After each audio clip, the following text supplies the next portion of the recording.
This is where we'll talk about the Chris Charlton commentary and then Tony Schiavone. I guess we'll talk about that too. Um, I again had not watched this match until last night, so I'd already read about the suspension, and I hope it's storyline. I hope it's not real. Suspension of Chris Charlton for his commentary during this match. He was selling. I should say what he said first. He talked about Tony in the context of Kenny Omega versus Gabe Kidd here, and the honor of New Japan versus AEW, and this was a joint pay-per-view. So just like the Forbidden Door pay-per-views that we've seen the last couple of years, it was company versus company, and so Chris Charlton, it was doing some. I don't. They didn't feel like shoot comments, especially when I heard them last night. In Yeah. the context of what he said, he talked about Tony Khan being a money mark. He criticized the booking of the former New Japan stars now in AEW. Let's help him put the story over. And so now we're told again. I hope it's a work and not a shoot. I hope that it's the case that we're told that Charlton has been suspended for 2 months. Um, in the context of all that, Tony Schiavone, who by the way is a native of Augusta County, where I'm based, got his start at a radio station in Stanton, WTON, where I got my start in radio and Wow. broadcasting as a result too. Yeah, many years after Tony, obviously, but.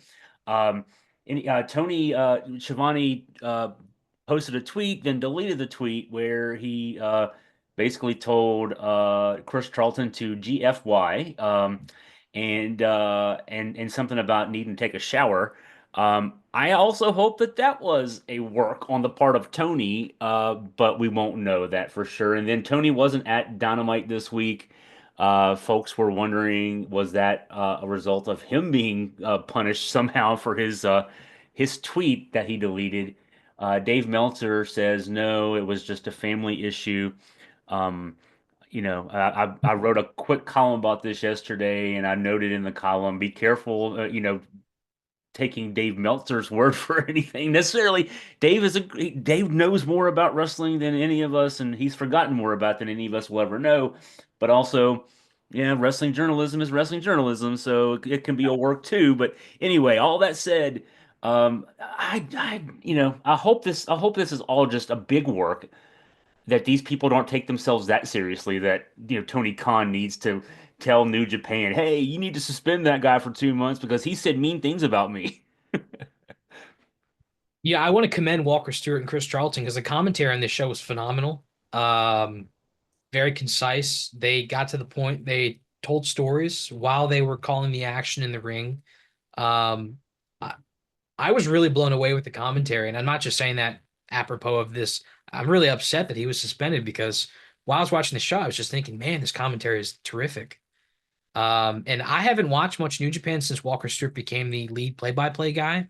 I'm more accustomed to Kevin Kelly, and I got to say Walker Stewart blew Kevin Kelly out of the water. And Chris Charlton is not just a color commentator; he's a transcriber, a translator, and a legitimate New Japan historian. This guy was hired by the company because he knows so much about this company's long history.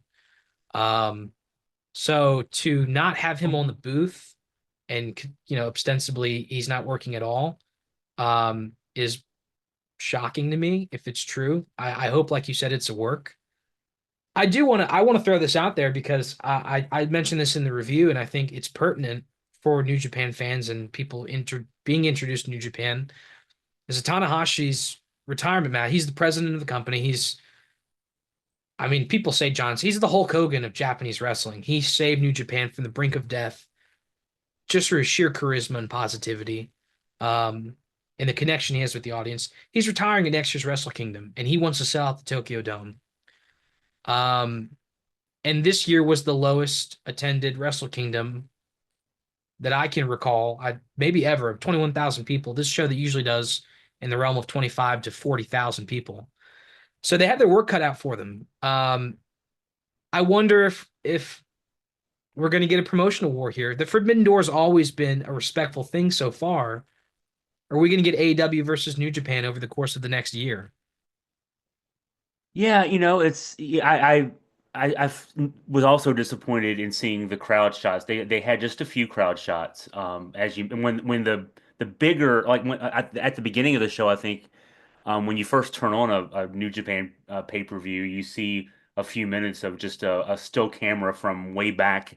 And man, this place is empty. What's going on here? This is a big show, and I can understand it. You know, AEW has raided the talent roster. They've taken a lot of the folks away that did sell out the Tokyo Dome or close to it for all those years, and I kind of agree with Chris Charlton in his what I felt like was a worked comment that the we haven't done as well here in the States with those guys as New Japan did over in Japan, but in terms of the booking and usage of them and wringing every fan dollar out of them that we should be able to do, but um, yeah, it's tough. You take away that top shelf of talent and it takes some work. I love Zack Sabre Jr. I've always loved Zack Sabre Jr. and we'll talk about his match coming up here in a couple minutes, but he's the world champion. You got a lot of the guys who are sort of at that top level. Tetsuya Naito has been a favorite of mine for years. They're definitely getting older. I mean, even I looked up Zack Sabre Jr.'s age and didn't realize he's close to 40 as well. I think like 37 or 38 years old.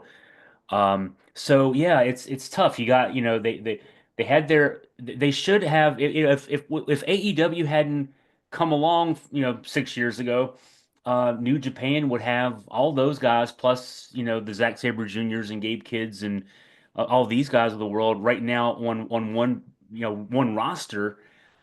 Just imagine, what they would be booking and all the different things back and forth you'd see.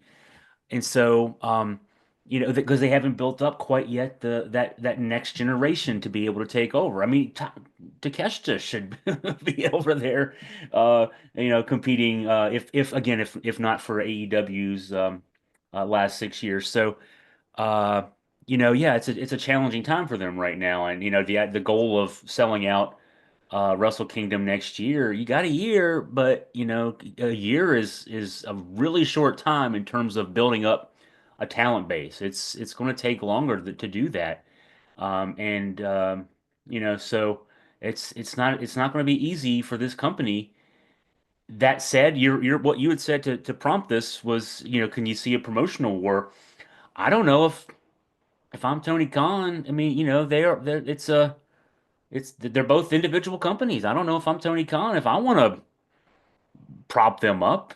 He's proven he's likely to don't want to raid more talent. He's going to want to steal more of their talent. So I don't know that Tony Khan's going to throw a helping hand out there necessarily. Yeah, you look at the talent that was offered to the show, and obviously Kenny Omega is huge. Now, there are, the rumor and innuendo is that the Young Bucks and Kenny Omega, when they signed their contracts and re-signed, they they wanted creative control over their ability to go to New Japan freely. The rumor is that Tony Khan didn't want them there, and he certainly didn't want Kenny Omega's return match to be in New Japan, but they insisted that that was what was going to happen. And you look at the other stars, Mercedes Moné signed to AEW with the expectation she would be able to work back and forth. Other than that, the biggest star they offered was Willow Nightingale, I guess. I mean, Ricochet was in the main event, Brody King, Konosuke Takeshita just signed a contract with New Japan. So he's also now working for both companies. But I mean, it's not like they sent the best over there. They didn't send Jay White. They didn't send Okada. They didn't send Will Ospreay. It's not like they sent all the guys that have traditionally been draws in Japan before. FTR, former IWGP champions, did not participate in the event. Claudio Castagnoli was there in place of John Moxley, who I think was initially supposed to face Shota Umino. If I remember correctly, that's the match that was being built up. Shota was going to get back-to-back world championship opportunities. So, I don't know. I hope that's not the case. I would love Forbidden Door to be a true promotional war where it's guys are facing for titles and there's legitimate build to it because that is going to be in London. I don't know if it's going to be at Wembley, maybe the O2 or something like that, but you know, I don't know. I hope they're able to turn this into a piece of business that does well for both companies because New Japan just lost their TV contract in America. They're not on Access TV anymore. And you know, I, they need to find a footing in America again because those New Japan World subscribers, it adds up. Yeah, yeah. People like us that Yeah. yeah, our 999 yen per month that goes to yeah, there was a lot of online discussion that I had picked up on about how it totally almost ignored, if not completely ignored, this show was on AEW programming last week. I mean, I watched the Collision show on Saturday night from 8 to 10 Eastern time. The pre-show for this pay-per-view started at 10 Eastern.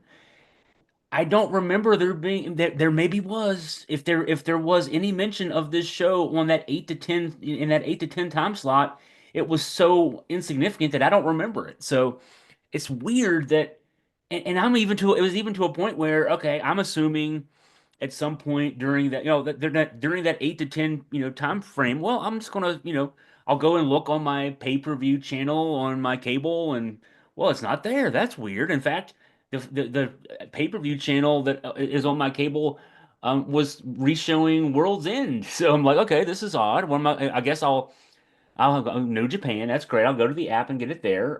That's fine.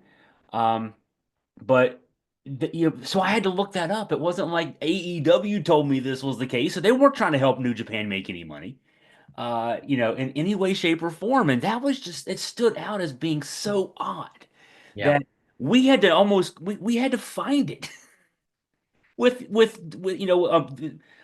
Kenny Omega making his return, with the Young Bucks having been gone for months from Yeah. AEW making their return, so to speak. I mean, yeah, that I don't think that's a good sign for New Japan that their partners, so to speak, are too helpful to them because they weren't helpful at all in that respect. I remember in 2021, Bryan Danielson renegotiating that contract with WWE. Ultimately, obviously went to AEW, but he's admitted it's true that the WWE and Vince McMahon were negotiating with New Japan so he could compete in the G1 because he wanted to wrestle in Japan, in New Japan, and they were going to make it happen. And he signed with AEW, and in New Japan, you were interested in working with AEW, probably because they stole a lot of their talent when they began. And but anyways, I just wonder, once this partnership, I don't know how long it is if they've signed anything um, in that respect, but I have a feeling Triple H would be willing to do business if it meant a WWE Tokyo Dome show, if it meant Shinsuke Nakamura getting to go over there. I'm sure it could be synergetic. They're working with Noah right now, but Noah also works with New Japan. So it's not like they're working with a competitor in that respect. I don't want to see this just benefit AEW because right now that's all they're just stealing talent, giving guys a blueprint that you can come here and make great money and not work as much. And I don't know, but Yeah, I would fear the same if I worked with WWE though. So if yeah, sure, sure. these American companies are they're American. They we take we don't give a lot. Yeah. That's our national psyche. Uh, so